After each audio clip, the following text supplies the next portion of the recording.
मैंने कहीं ऑडियो में कहा हो कि वकला हजरात, पेट्रोल बम बनने का तरीक़ेकार यूट्यूब से आपको मैं लिंक भेज रहा हूँ, आप तैयारी कर लें, बोतलें साथ लाएं, कपड़ा साथ लाएं और पेट्रोल साथ लाएं, हम पेट्रोल बम बनाएंगे। कहीं कहा हो, कहीं कहा हो कि कील, डंडे, सोटे, गुलेलें लेके आएं, लोगों की आंखों में मारेंगे। बात यह है कि एक साइकोलॉजिकल कंडीशन है, परसिक्यूशनरी डिलूजन कहते हैं उसको, परसिक्यूशनरी डिलूजन। जब आपको लगता है कि हर शख्स हमलावर हो रहा है या आपको मौत का खतरा है, आप कहते मेरा कुक मुझे खाने में जहर डाल के दे देगा, मेरा हेलीकॉप्टर क्रैश होने लगा था, मैं बाल बाल बच गया, फलां अफसर जो है उसने मेरे कत्ल की साजिश बना ली है, कल किसी का ठुड्डा लगा बेचारे का तो वो बोतल एक पानी की दालतों में बोतलें पड़ी होती ज़मीन पे, वो कहीं गिर गई ऊपर छत से, उन्होंने कहा जी कातलाना हमला हो गया है, ये बोतल आके गिर गई है। मुझे आप बताइए, रोज़ ठुड्डे लगते हैं बोतलों को, रोज़ बोतलें गिरती हैं। अता तारड़ आज आया था, हमले का मंसूबा बना के आया था। भाई जिसने हमला करना होता है वो अदालत में साइड पे खड़ा होता है।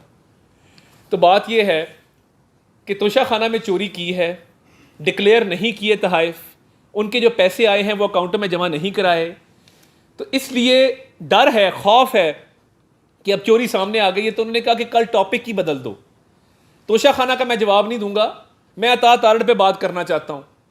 अता तारड़ ने ये कर दिया, वो कर दिया, ये हमलावर हो गया। तो अगर तोशा खाना का जवाब नहीं देना तो जवाब तो आपसे हम लेंगे, लेके रहेंगे। आपको किसने कहा था कि आप ये तोहफे लें और ब्लैक मार्केट में बेच के जाली रसीदें बनाएं? आपको किसने कहा था कि ये तोहफे आप तोशा खाना से निकलवा के अपनी एहलिया के पास रखवाएं और वो उसकी इतनी निगरानी करें कि मुलाजमों को डांटें? ऑडियो तो वो थी जिसमें वो कह रही हैं कि तुमने इनकी तस्वीरें क्यों खींची, इनको हवा भी क्यों लगने दी, ये बनी गला से बाहर भी तोहफे क्यों गए। आप लालच का लेवल देखें कि उन तोहफों से इतनी रग़बत है, इतनी मोहब्बत है कि वो अपनी आंखों से उसको दूर होना बर्दाश्त ही नहीं है, उन तोहफों से जुदाई बर्दाश्त नहीं है। तो चोरी हुई है, डाका डला है, डिक्लेयर नहीं किए, महंगे बेच के, कम कीमत डिक्लेयर करके, अंडर वैल्यू करके, उसके पैसे भी अकाउंटों में जमा नहीं कराए, तो जराइम तो कई हैं न्याजी साहब। आप अता तारड़ को हमलावर करार दें, दहशत गर्द करार दें, अच्छा अब नेशनल लेवल का लीडर है, पार्टी का हेड है और नाम मेरा बिगाड़ा है, मुझे तो कोई फ़र्क नहीं पड़ता। आप 100 दफ़ा नाम बिगाड़ें, आप पहले अचकज़ई साहब की नकल उतारते थे चादर पहन के, आप कभी किसी की नकल उतारते थे, आपने नाम बिगाड़ना है, आपने ट्रेंड चलाने हैं। आप मेरा नाम एक दफ़ा नहीं, आप मेरे 100 नाम रखें, मैं आपको इजाज़त देता हूँ, मैं खुश होऊंगा कि आप मेरा नाम बिगाड़ते हैं। यानी एक नेशनल लेवल का लीडर, एक पार्टी का हेड जो है वो दूसरी पार्टी के एक डिप्टी सेक्रेटरी जनरल का नाम बिगाड़ा, वेरी गुड, बहुत बहुत अच्छी बात है, शाबाश। मगर भाईजान मेहरबानी करके तोशा खाना की चोरी का जवाब ज़रूर दें कि वो तोहफे कहाँ पे हैं, वो डिक्लेयर क्यों नहीं किए थे, जो पैसे उनसे हासिल हुए। आपके वकील अली ज़फ़र ने अदालत में ये बात तस्लीम की कि आपने वो बेचे हैं और वो बेच के फ़लाँ बैंक अल-फ़लाँ के अकाउंट में पैसे जमा कराए हैं। अब वो पैसे मुताबिकत नहीं रखते जितने कि आपने कहा कि आपने वो बेचे हैं। तो देखें, अब तो फाइनल स्टेज पे केस आ गया है, जवाब तो आपको देना होगा, जवाब आपसे लेना भी है, मगर मेरे नाम बिगाड़ने से कुछ नहीं होगा। तोशा खाना में आपको कोई फ़ायदा नहीं होगा, ना मेरा नाम बिगाड़ने से पीटीवी का हमला छुप सकेगा, तारीख का हिस्सा है, ना नाम बिगाड़ने से गुलेलों के साथ, डंडों के साथ, कीलों के साथ जो आप हमलावर होते हैं, जो कल आप अदालत में भी हमलावर हुए, ना वो चेंज हो सकेगा।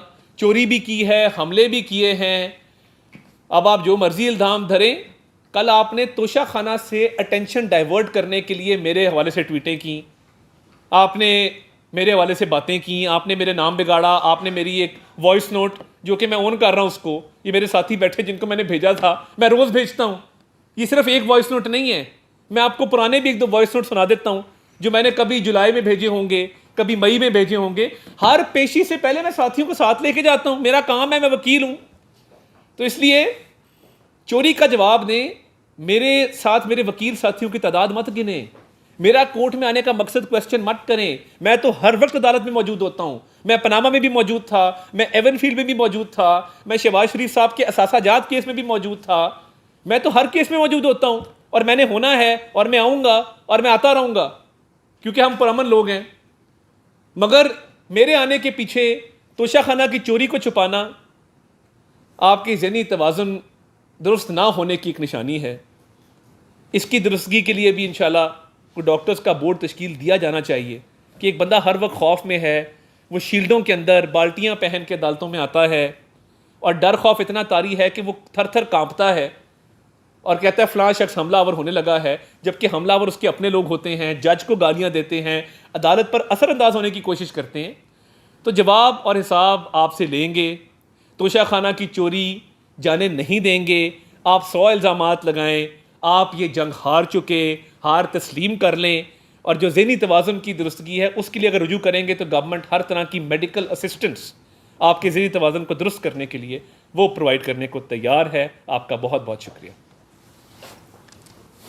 सर ये बताएंगे कि ये एक कंट्रोवर्सी भी चल रही है कि निगरान वज़ीर आज़म के लिए जो नाम है उनमें इसहाक डार अब वो नहीं है, तो क्यों नहीं अभी तक डिसाइड हो पाया? एक तो मौजू आज का थोड़ा मुख्तलिफ है, तो बाकी मुशावरत जारी है।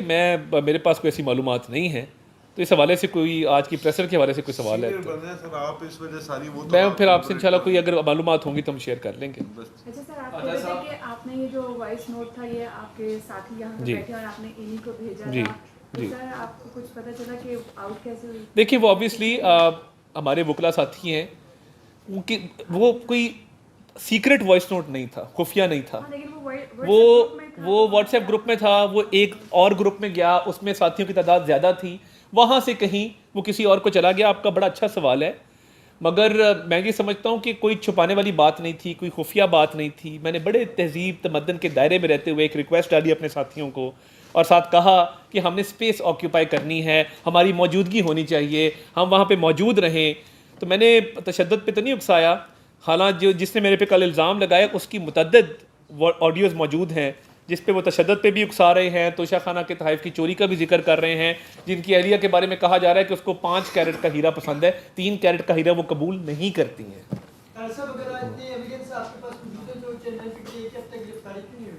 देखिए बात ये है, गिरफ्तारी चेयरमैन PTI की ऑब्वियसली तफ्तीश का एक अमल है, सबूत मौजूद हैं, मगर हमने वो काम नहीं करना जो उन्होंने हमारे साथ किया। हम ड्यू प्रोसेस के थ्रू जब पूरा केस चलता है, केस के अपने अपने मराहिल हैं, जिसमें जरा की स्टेज है, जिसमें जो गवाहान हैं उनके बयानात कलम बंद करने की स्टेज है, तो हर स्टेज से हर मुल्ज़िम को गुजरना पड़ता है। किसी की मंशा पे, किसी की ईमा पे गिरफ्तारी अमल में नहीं लाई जाती। कानून की जो मंशा है, आइन की जो मंशा है, अदालतों की जो मंशा है, उसके तहत गिरफ्तारी का फ़ैसला होता है, मेरी या किसी भी हुकूमती वज़ीर की मंशा पे नहीं होता। अदा साहब, आपका जो ओहदा है वो एक मिनिस्टर के लेवल का है और अदालत के अंदर जब एक पार्टी जो कि आपकी मुखालिफ है वो अगर पेश और उसके एक अहम रहनुमा हैं जो चेयरमैन हैं वो पेश हो रहे हैं, तो आपको नहीं लगता कि ये एक ऐसा टेंस माहौल क्रिएट वहाँ हो सकता था? ये जो कल हुआ है इससे भी ज़्यादा संगीन कोई हालात बन सकते थे कि एक मिनिस्टर जो है उसको अपने ओहदे का भी तकाजा करना चाहिए कि वो इन चीज़ों से अवॉइड करे, वो खुद पेश ना हो। चले अगर कोई लीगल का आपके फॉरेन के जो लॉयर्स हैं वो पेश होते हैं तो वो तो एक अलग चीज़ है, लेकिन मिनिस्टर का बज़ाते खुद चले जाना थोड़ा सा टेंस माहौल। देखिए, कौम यूथ ने जब से टेक ओवर किया है 2014 के धरनों के बाद, कौम यूथ के आने से पहले बिल्कुल मुख्तलिफ माहौल था। सियासतदान एक दूसरे की खुशी गमी में शरीक होते थे। सियासतदान, हम पाकिस्तानी ना बड़े कल्चर हमारा बड़ा रिच है, हम बड़े वार्म लोग हैं, हमारी शदीद सियासी मुखालफत होगी ना, हम एक दूसरे की खुशी गमी में ज़रूर शरीक होते हैं, किसी में मुश्किल है उसका साथ देना जानते हैं। ये जो तकसीम किया गया है माशरे को, सियासत को, देखिए मैं तो अच्छी नीयत से गया हूँ ना, मैं तो उनकी वकला से भी हाथ मिलाता हूँ जाके। बात यह है कि उन्होंने एक हवा बना दिया है और एक सोसाइटी को ऐसे तकसीम कर दिया, बार में हम एक दूसरे के साथ बैठ के गप्पे लगा रहे होते हैं, मगर वो अपनी कारकर्दगी अपने लीडर को दिखाने के लिए गालम गलोच, तशद्दुद, वायलेंस, इन चीज़ों को प्रमोट कर रहे हैं। तो मैं ये समझता हूँ कि ये कल्चर ख़त्म होना चाहिए। ओपन कोर्ट है, बतौर पाकिस्तानी शहरी आईने पाकिस्तान इस बात की ज़मानत देता है कि मैं जिस मर्ज़ी केस में चाहूँ अदालत में जाके बैठ के सुन सकता हूँ। वज़ीर होने से ये मेरा हैंडीकैप नहीं होना चाहिए कि मैं केस में जाके बैठ ना सकूँ। तो मेरा तो मानना ये है कि हम पुरअमन थे, तशद्दुद उन्होंने किया, गालियाँ उन्होंने दी, वहाँ पे माहौल उन्होंने ख़राब किया, तो अदालत ने आज मामला को रेगुलेट किया है, लिस्ट जारी की है, काश कल कर दी होती। तो मैं नहीं समझता कि मेरे जाने से माहौल वहाँ ख़राब हुआ है। मैं तो रोज़ जाता हूँ, कल क्या मुख्तलिफ था कि माहौल ख़राब हो गया। मैं तो हर पिच पे बैठा होता हूँ आज आके फ्रंट बेंच पे। कल क्योंकि वो आ रहे थे आला हज़रत और उनके जो पैरोकार थे उनकी खुशनुदी हासिल करने के लिए 4 गालियाँ निकाली, 4 उन्होंने वहाँ पे इशारे किए, तो ठीक है, अगर उनकी खुशनुदी उनके पैरोकारों को हासिल होती है और पैरोकारों का जो एक मकाम है वो बढ़ जाता है अपने लीडर की नज़र में, तो ठीक है, वो जो मर्ज़ी करे। हम पुरअमन लोग हैं और हमारा हक़ है कोर्ट में बैठना, वो हम करते रहेंगे। अच्छा तारड़ साहब, एक चीज़ बताइएगा कि आपने अपने जो ऑडियो लीक के हवाले से बात की, उसके अलावा तोशा खाना के हवाले से भी बात की है। तो इमरान खान जो है चेयरमैन पाकिस्तान तहरीक इंसाफ, वो कहते हैं कि गाड़ियां जो हैं वो तोशा खाना से नहीं ली जा सकती। तो इस हवाले से मरियम नवाज भी ले चुकी हैं और आसिफ अली जरदारी भी ले चुके हैं। देखिए वो मुझे इस हवाले से कब जवाब देंगे? देखिए मुझे मेरा तो ख्याल है तोशा खाना से तोहफा लेना एक बात है जो कानून अलाउ करता है, उसमें ये नहीं लिखा कि फ़लाँ चीज़ नहीं ले सकते। तोशा खाना का तोहफा लेकर उसको ब्लैक मार्केट में बेचकर, महंगा बेचकर, सस्ता शो करके, उसके पैसे खा के, नॉन डिक्लेरेशन करके, अकाउंट में ना जमा करा के, ये एक जराइम की इतनी लंबी फहरिस्त है कि मैं जवाब दे ही नहीं सकता। दूसरा, खान साहब सरकारी BMW में क्यों फिरते हैं, मुझे कोई जवाब दे दे। कल हुकूमत पाकिस्तान की सरकारी आर्मर्ड बुलेट प्रूफ BMW में सवार थे, किसी के पास जवाब है क्या वो भी तोशा खाना से आई है, कहाँ से आई, पता कराना चाहिए। तो मेरे नज़दीक कानून आपको कुछ चीज़ों की इजाज़त देता है, कुछ की नहीं देता। कानून ये नहीं कहता कि हीरे जवाहरात और महंगी चीज़ें आएँ तो आप अपनी बीवी को कहें कि वो ब्लैक मार्केट में बेच दे, फरा गोगी अपने पर्स में डाल के प्राइवेट चार्टर्ड जेट्स पे दुबई जाके बेच दे।